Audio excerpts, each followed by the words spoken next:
Hello everyone and welcome to this video. Now today I'm going to be looking at this album. It is Back to the Egg by Wings. So this review was requested by a user called John Titler. I think that's how you say your name, so thank you for requesting this. And yeah, so basically today I will give a bit of background information about the album, then I will show you my vinyl copy of it and go over each of the album songs in detail.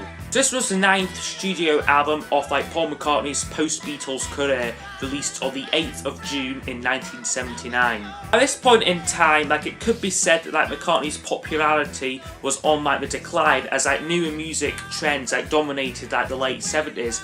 Only 3 years before this, in 1976, he was considered one of the most popular rock stars with the Wings over the world tour. But in the late 70s, there were a lot of newer bands punk and new wave, and McCartney was seen as old hat. Before this album, he decided to embrace his new musical styles, and the previous non-album single, which was Goodnight Tonight Here, showed McCartney dabbling in disco, and this worked. This was a hit single on both sides of the Atlantic. Whereas for the album, he decided to go with a more sort of punk and new wave influence. This was partly down to McCartney using a producer, a guy called Chris Thomas, produced the album, and he was the first producer McCartney used since Live and Let Die, with George Martin, the single, and he had been this guy Chris Thomas was involved with the White Album, he played piano on that, engineered that during his apprenticeship as an engineer, also involved with producing albums by the Sex Pistols and the Pretenders, so he was very much an in-demand record producer. In addition, for the album, the Wings lineup had changed by this point. This was their third lineup now, and they were joined by Steve Holley there on drums and Lawrence Juba, who played guitar. This returned them to a 5-piece band. They had been a 3-piece for most of the London Town album, whereas here they were now a 5-piece band, kind of in preparation to go out on tour and return to more basic rock and roll roots style. The album was recorded over a period of almost a year in various locations, including Limp Castle, which is a medieval castle very close to where McCartney lives in Suffolk, I think. It's near his no, I think it's Kent actually, his farmhouse down there, and also a replica of Abbey Road Studio 2, since Abbey Road was fully booked. McCartney decided to build his own replica of the studio. At the time, the album was a minor hit for Paul, reaching both the UK and US top 10, although it was definitely a far cry from the almost guaranteed #1 albums what he was having in the early 70s. Another thing to note as well is all of the singles extracted from the album, again on both sides of the Atlantic, all failed to reach the top 10s. So really this album doesn't have any hit singles on it. Maybe a factor for this lack of commercial success was the critical response, what wasn't very good at the time. Rolling Stone magazine called it the sorriest grab back of Drek in recent memory. Although in recent years it has got somewhat of a fan reappraisal, a lot of McCartney fans really do like this album, me included, although it is still yet to get any recognition as being one of McCartney's better albums, which arguably it isn't, and I don't think will ever be considered among Ram and Tug of War and Band on the Run as those really strong albums. Anyway, I am just now going to show you my vinyl copy of it here. I've had this a very long time. This is one of the first vinyls I bought. I bought when I was getting into vinyl. I tried to get all of the Paul McCartney stuff. So there's the back of it there, just the band members, and the front. I really like the front cover. This is one of my favourite McCartney album covers. Just saw them in a spaceship, it looks looking down on Earth. Quite creative. I quite like it. Also little touches as well. You see, there's a little model there from the Wings' greatest album, and little Wings lampshades and that. So yeah, really nice. You get a custom inner sleeve with this one as well. It has this sort of pattern on it. Doesn't really relate to the cover all that much though, but it's nice.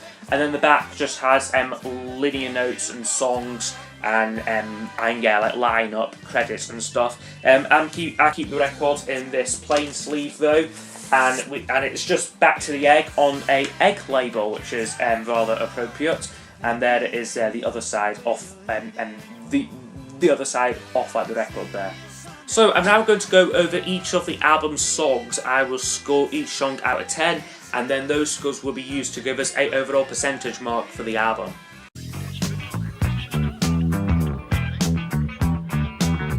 So it opens up with a thing called Reception, which I'm giving a 5 out of 10 to. This is basically like a short instrumental track to open up the album. It really is nothing much, kind of sort of like a radio sort of tuning up. You sort of get like these different like sound extracts and that coming in. And like, yeah, like despite like what I said earlier, like about this album being like influenced by like new wave and like punk, this is very, very sort of like progressive rock like influence, sort of like having like an introduction thing, sort of like Speak to Me, like on Dark Side of the Moon, and like that sort of thing, like before like we get like the proper opening song. So yeah, like it's interesting to hear, but really nothing like all that much.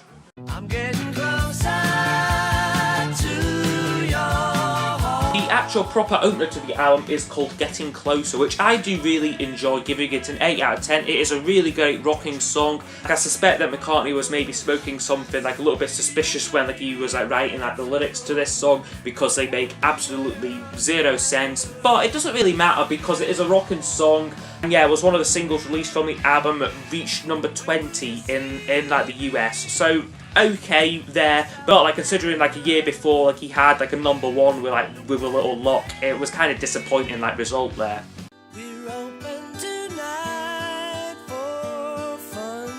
We then get this song called We're Open Tonight, which I'm giving a 7 out of 10 to. This is quite a nice like acoustic number, a little bit similar like to Venus and Mars, sort of like very sort of quiet and that, like quite softly played, and very short as well. Sounds like a little bit like unfinished, this song here, like yeah, very short and that, a little bit like underdeveloped, but it is quite pleasant to the ears, and like it is like a nice tune, nice vocals on it, but as an actual song it really isn't all that much.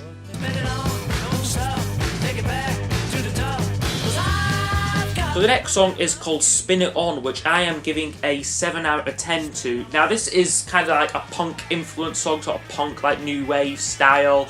Like McCartney and like the band are like really like rocking out, like he's putting it all into like his vocals and that. Although I just don't really think much of the song, like it's very much like a throwaway song, so like again like nonsense lyrics. This album could well include some of like McCartney's worst like weakest lyrics.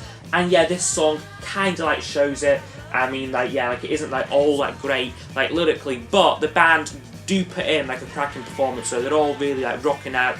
Got some great guitar playing, like great vocals like from McCartney. So yeah, overall an average sort of song for me. Spin It On.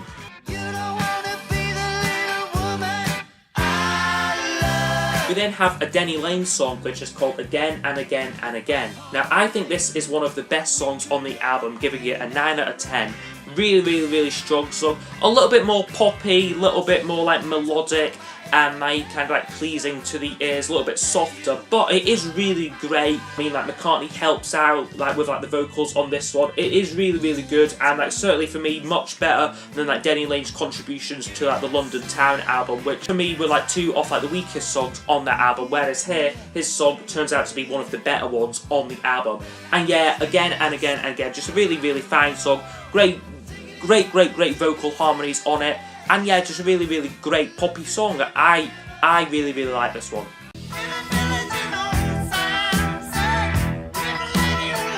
And then we get a bit of a rocker with Old Siam Sir, which I am giving a 8 out of 10 to. A really hard rocking song. We've got like a great riff in it, and like absolutely screaming vocals like from McCartney. Like he's really like ripping like his voice to shreds on this song almost. Probably this is like the reason why like he sounds like so bad today vocally, just because like he really like didn't take care like of his voice back in like the 70s. But anyway, again, like the lyrics are like rather like nonsensical with this song, but the band performance is just fantastic. Like everyone, like even like Linda with like a keyboards and that, sound like really fantastic.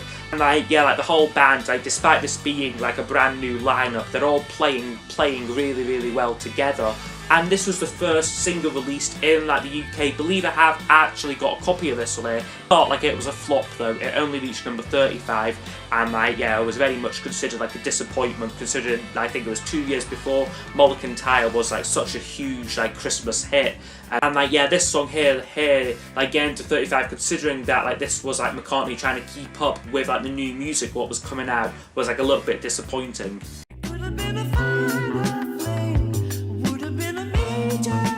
So now closing sides, when we get what could well be my favourite song on like the whole album. Well, like it's a tie between this one and Again and Again and Again. But Arrow Through Me I really love. It is a very nice sort of softer ballad, quite Stevie Wonder-esque, sort of like a lot of synthesizers, and like very little like else going on like with the song. Like it really works. So like it's a very like primitive song, sort of like foreshadowing like what he'd do like on like the McCartney 2 album, like in some ways. And yeah, like I really like this one. Like I think like his vocals could have been a little bit stronger with this song. Like he's kind of like straining like a little bit with this one. But I am surprised that this wasn't like a hit single, because this was released in like the US and like only reached number 29 there. So yeah, rather disappointing, but it is a really good song, a really underrated track in my opinion.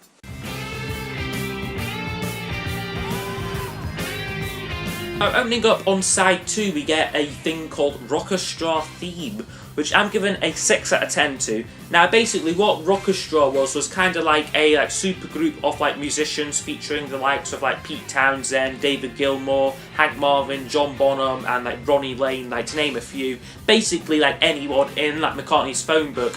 And like yeah, there was like so much talent on this track and like potential to do something absolutely great with like these musical giants. However, McCartney basically just like wanted them to do like this one song what like he created, and like on like the face of it, it isn't a great song. Like it's basically just like a little like rocking song, instrumental track as well. Like it's like average at best. Like I mean, like there's no lyrics. Like it's just like I think like this line, I haven't had any dinner, some like crap like that in like the middle of it. And like there was actually like a TV special released on like the making of this track. It was like unreleased, but like it is on like YouTube, and like you can see like I think it's like Pete Townsend like getting like a little bit annoyed that like they can't do like one of his songs, or like maybe like jam and like come up with like a song like all together. Like they all like were like kind of like being like directed by like Paul and like told like what to do, but kind of like annoyed some of like the musicians, and caused like a bit of like tension during like the recording. Like it's like an interesting like thing to watch, like they make this song with all like these like with all like these like famous like musicians, like sort of like a who's who like of like rock music. But yeah, like a little bit weaker track overall though, although like an interesting like gathering of like musicians though.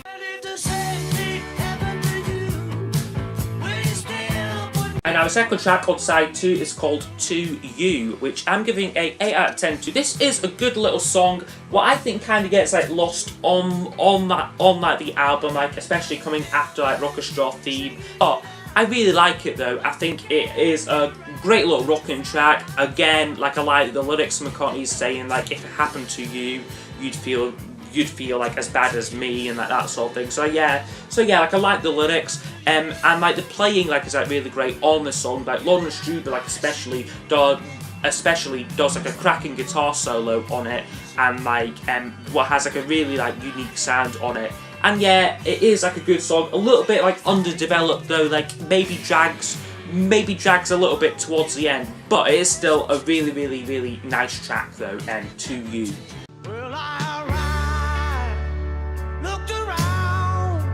Next song on the album is called After the Ball / Million Miles, which I'm giving a 8 out of 10 to. This is basically like 2 songs like stitched together, like McCartney like likes to do, like stuff like Uncle Albert, Admiral Halsey, that kind of thing. And this does work for me. Like After the Ball is like a softer like piano ballad, like a little bit basic lyrically, but it has an absolutely killer bridge. McCartney's vocals are just on fire during like the bridge on like After the Ball. Million Miles though is like much softer, features only McCartney playing like I think is like a harmonium, sort of like a like accordion kind of like instrument. Sounds quite unique, sort of like quite like Indian, sort of like almost. But yeah, like it really works, like he's got like a nice vocal performance on it. And yeah, overall I like really like this one, After the Ball and A Million Miles.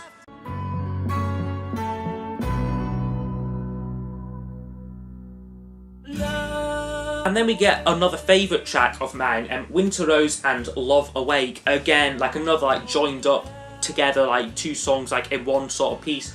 Start with like Winter Rose, which is a really lovely atmospheric song, very delicate guitars and like keyboards, very much like evokes like a snowy landscape.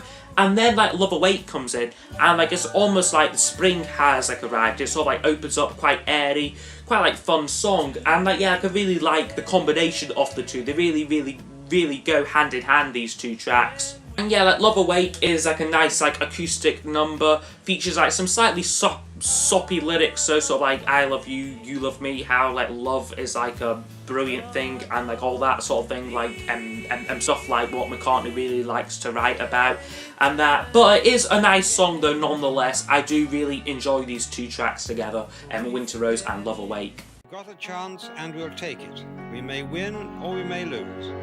And the album goes downhill for the next song, a track called The Broadcast, which is absolutely pointless in like my eyes. I just can't see why McCartney put this song on the album.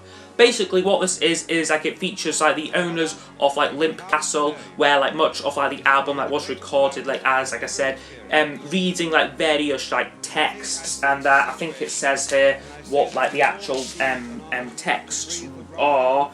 The Sport of the King by Ian Hay and The Little Man by John Galsworth are like the two little extracts sort of read during this song. And yeah, it just seemed absolutely pointless. Why you put it on the album, I have no clue. And like as I said, like with like Reception, like an album was trying to channel punk and like new wave, doing like a spoken word track is sort of like in like sort of pure like prog like territory, like Genesis and like Pink Floyd kind of territory. So yeah, like a little bit confusing this song overall, and like yeah, like not very good at all. It is a 2 out of 10 for The Broadcast.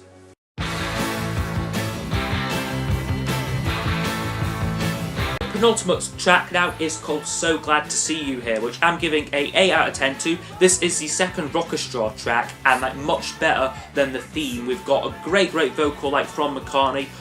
Again, like although the lyrics are nonsensical, like there could be like references to like making like a joint in like this song here, but it works. So it is a good lyric, it is a good song, a great performance. Like all like the musicians are like really like working. Like it's very much like a big sort of wall of sound, this track. But I like it though. And like towards the end of this track, we get a reprise of We're Open Tonight. Kind of gives the impression that the album has come full circle, which I do quite enjoy. So yeah, overall, So Glad to See You Here is an 8 out of 10 and like a really nice song. Just do me one small favour, I beg you. And then we close with the track Baby's Request, which I have to say I'm not a massive fan of this track. Like I think like McCartney is, because it was on the recent Pure McCartney like compilation, and like I think it's on like the McCartney Years DVD and like whatnot. But I've just never really been like a massive fan of this song. Like it seems to be like McCartney's like sort of homage to like sort of jazz and like music hall. Like he would like later like rework this song as like a bonus track on like his album Kisses on the Bottom, which is sort of done in like a very sort of similar style to this song. Like it was also like older songs like his father used to play. And this track, interestingly, like what I read in like my Paul McCartney book, what I've got up there, was like this song was like recorded as like a demo to give to like a group called the Mills Brothers. However they refused to record this song for like whatever reason, and like they issued Wings demo on this album. So this isn't like intended to really be on this album, but it is, and it is a little bit of like a weaker closer. Like I feel like I think like we should be ending with like a really sort of big song, something like Morse Moose and like the Grey Goose from London Town, 1985, a really grand closer, what So Glad to See You Here would have been. However, this one tags on the end, kind of lessens the flow of the album for me. But it is still like on its own, it is a nice enough track, although nothing special personally. Overall, this album scores 72%. So yeah, I think this is a good album, although it does have some slightly weaker moments in it. I think it could have been a great album though, because by this point in time, McCartney had like basically like a bag full of like demos and like unreleased songs, stuff like there's a track called Cage and like Did We Meet Somewhere Before, Water Sprout, all these sort of like older songs sort of like he'd been like keeping, but like were never like released. Like those songs would be like unreleased songs still in the vaults. What he could have used much better songs than like some of the stuff on this album. So yeah, it is a shame. Also a shame that this single here, Good Night Tonight, and like its fantastic B-side Daytime Nights and Suffering weren't on the album, because that would have made this arguably one of McCartney's best albums. However, we do get some weaker stuff like Reception and like Spin It On, Rockestra Theme, and like the Broadcast as well. Some slightly weaker ones, but there are still some brilliant tracks on here. Getting Closer is fantastic, again and again and again. Denny Lane is on fine form with that song. Odd Say Answer, Arrow Through Me, and Winter Rose, Love Awake. So yeah, there's some brilliant stuff on here though. And yeah, it is definitely a really fun album, a lot of variety like throughout like the album. Like despite it being sort of like punk and like new wave like influence, there are still like there are still like a lot of like slower moments, some like acoustic songs, some like quirky stuff as well, like Arrow Through Me, sort of like a lot of like synthesizers and that. So yeah, it is a really fun, really varied album, and definitely underrated for me, and for me personally, something what I think like a lot of Beatles fans would quite enjoy this album. Yeah, I hope you have enjoyed this review. If you have any albums what like you want me to review, please feel free to request those in like the comments. I would also be interested to know what you think of this album, if like you are like familiar with it. And I will see you all next time for the next video. Goodbye.